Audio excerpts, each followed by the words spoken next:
What is it? It's gorgeous, isn't it?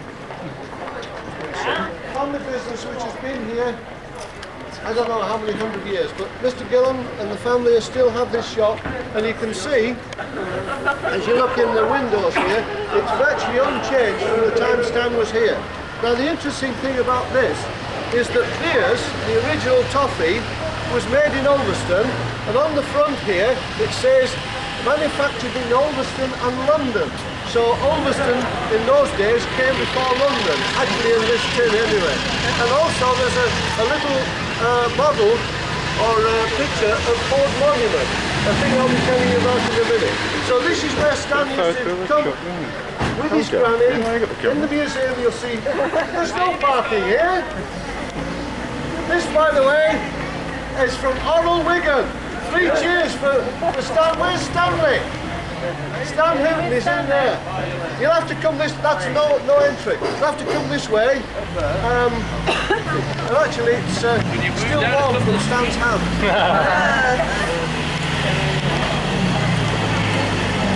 One of his main jobs is repairing shoes. And one of his jobs this area, when Stan was a little boy, was known as Kent Square. The bounty came from Ulverston, and that's why they mutineered. The buildings were knocked down before people realised that.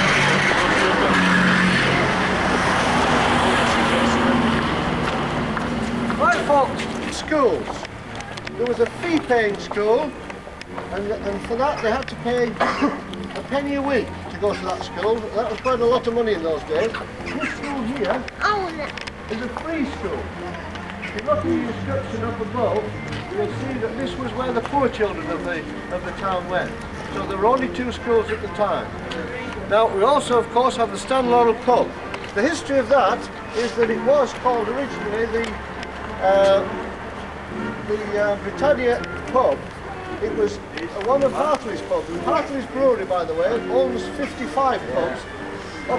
Nice to see you. Yeah, with all the scenery and beauty. Beauty of Ulverston. Ulverston, including Cuban. His grandmother used to take him to church on the Sunday morning, and this was in the Methodist church.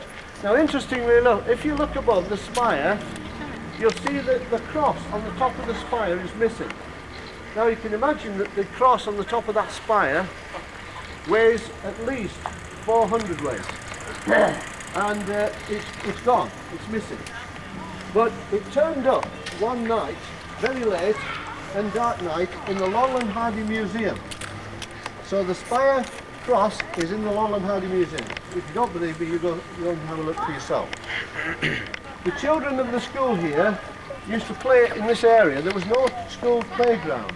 And Stan used to talk about, there's a little boy sitting on the wall over there and watching the children play. So remember, he didn't actually go to school here. His first school was in Bishop Auckland, in the north-east of England.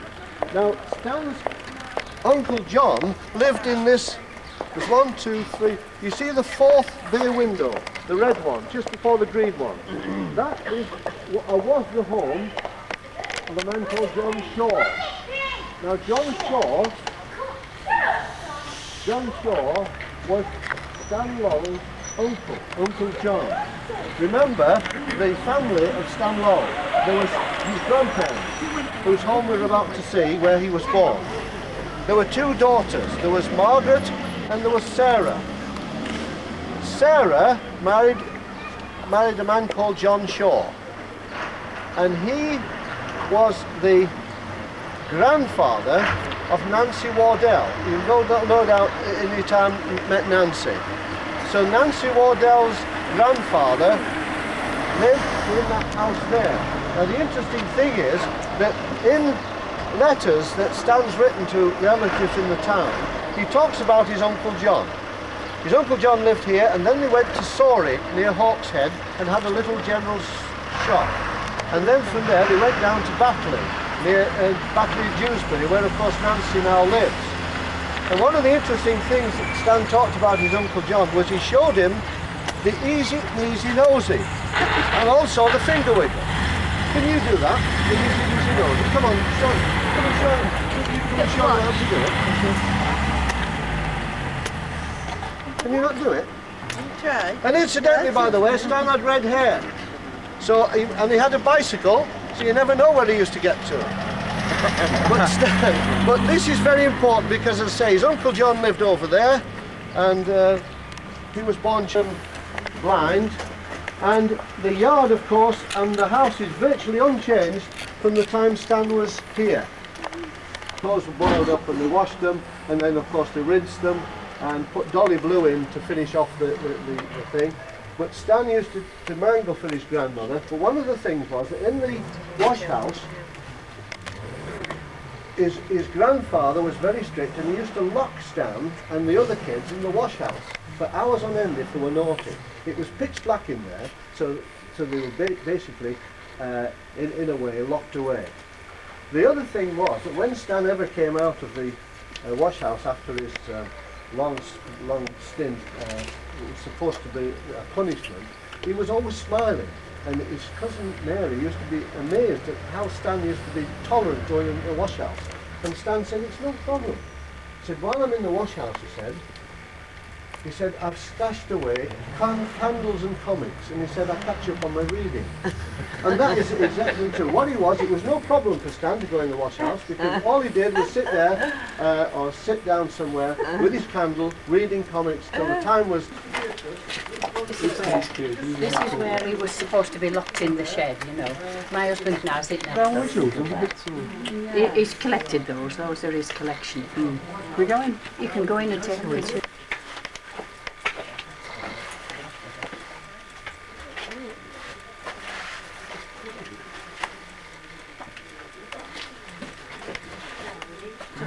Look at this. This is where he was locked in, you see. Oh, this is where he was locked in? Yeah.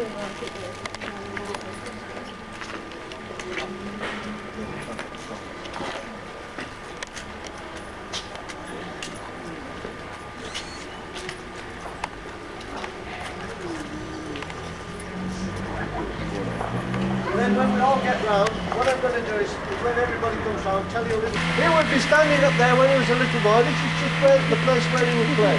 Incidentally, on the early pictures, the pavement's not made up. It's only just a rough pavement.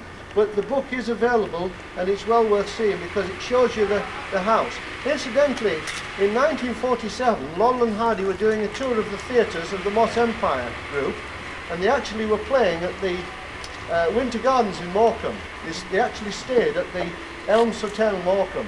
And on June 1947, they actually visited here in Ulverston, and they had at the balcony, on the balcony of the Coronation Hall, a little ceremony where Stan was actually given a copy of his birth certificate.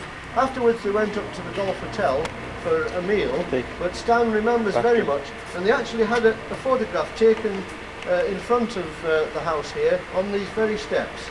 So this is where Stan and Ollie actually stood in 1947. That's the last time they were here standing on these doorsteps. The door itself has changed, but the house itself is completely the same, exactly as it was when Stan was here. Completely the same, exactly as it was when Stan was here. It used to be an iron foundry, and of course the people in the street weren't all... Yes, we've got the music. Thanks very much. You've taken as many pictures as you like now. In fact, if anybody wants a picture of Mabel... Oh dear, that would be double. That would be double. Just had a hair up. I am not. Thank you, love. She's going to the Bahamas, by the way, next week.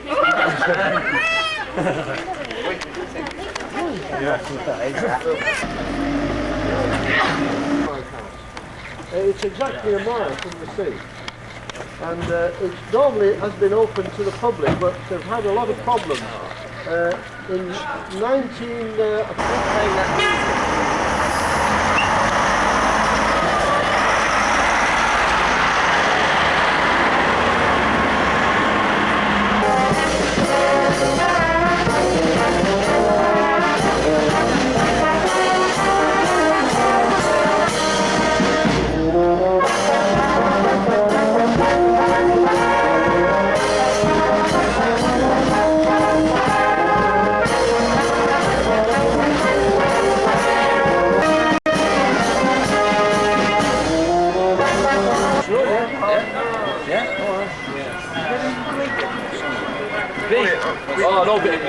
They had anything to eat. Oh,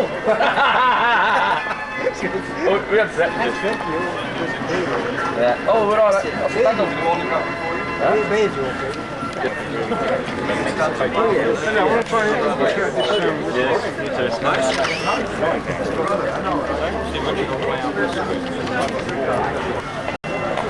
We did have some of all gone.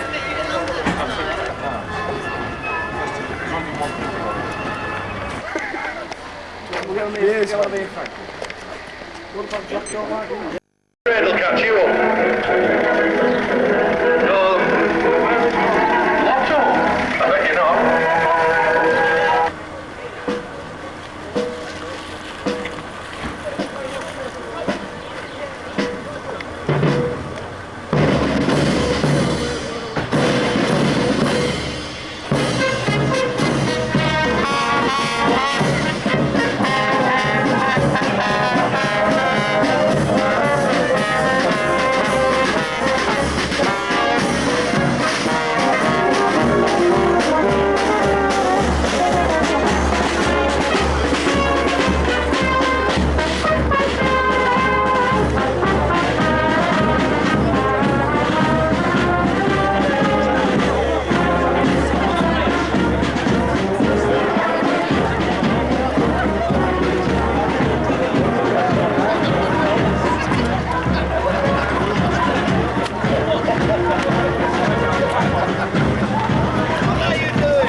I